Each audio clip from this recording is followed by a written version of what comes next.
say. In our podcast, we discuss educational figures, and today we decided to talk about Malala. Malala Yousafsai is a person who became a global symbol of courage and education at a very young age. Malala is a young woman from Pakistan who risked her life for something we all take for granted, which is the right to go to school. So her story shows that one person's words can challenge violence, inequality, and fear, and actually just change the world. Malala was born in 1997 in Mingora, a town in Pakistan's Swat Valley. Her father, Ziauddin Yousafzai, was a teacher who ran a school and believed that boys and girls should have equal access to education. But everything changed when the Taliban took control of the region around 2007. They destroyed the schools, they banned music, and forbade girls from attending classes and attending school in general. And even though it seemed crazy and dangerous for Malala, she refused to give up on her dream.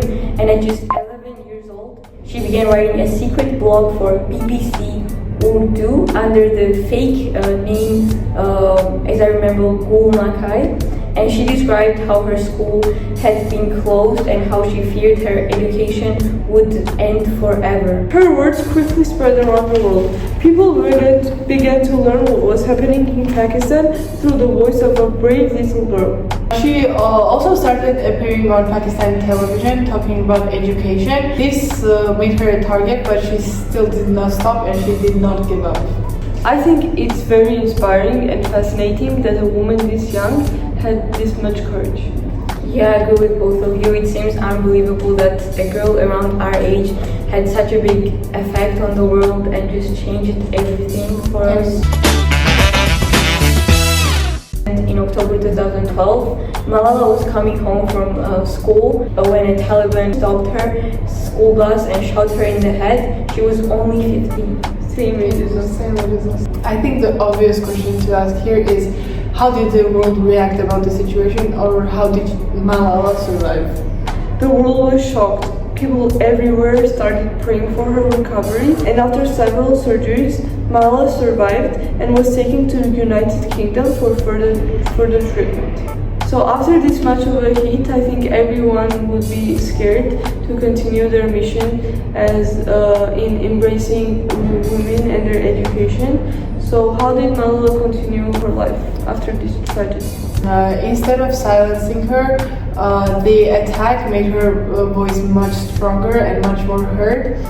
She then later said, end quote, they thought that the bullets would silence us, but they failed, and out of that silence came thousands of voices. After recovering, Malala continued her mission, and together with her father, she created a Malala Fund, a foundation that fights for girls' education all around the world, from Africa to Asia to Latin America. So it was like a universal fund.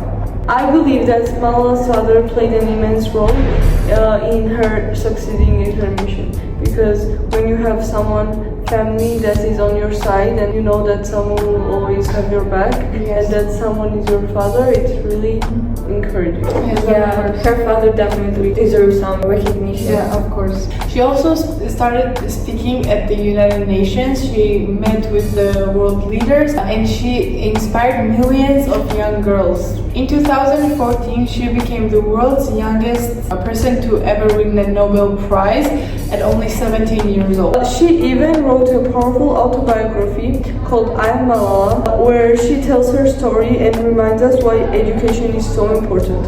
Later, she graduated from Oxford University, proving that she truly lived by her message. Today, Malala continues to advocate for the rights of girls in countries where schools are still unsafe or unavailable, and her foundation funds projects in countries like Nigeria, India, and Afghanistan. Malala once said, one child, one book, one teacher, and one pen can change the world, which became a symbol for millions of people. She taught us that education is not about just learning facts, it's about freedom, equality, and opportunity. Malala's story shows that being a young individual doesn't mean being powerless, and her bravery reminds us that we should not give up.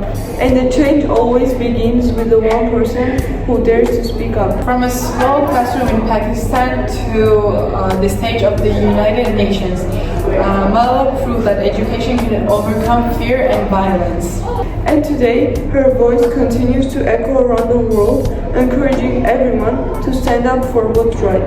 Thank you for listening to our podcast about Malala Yousafsai, the girl who fought for education and changed the world. Till next week! Bye!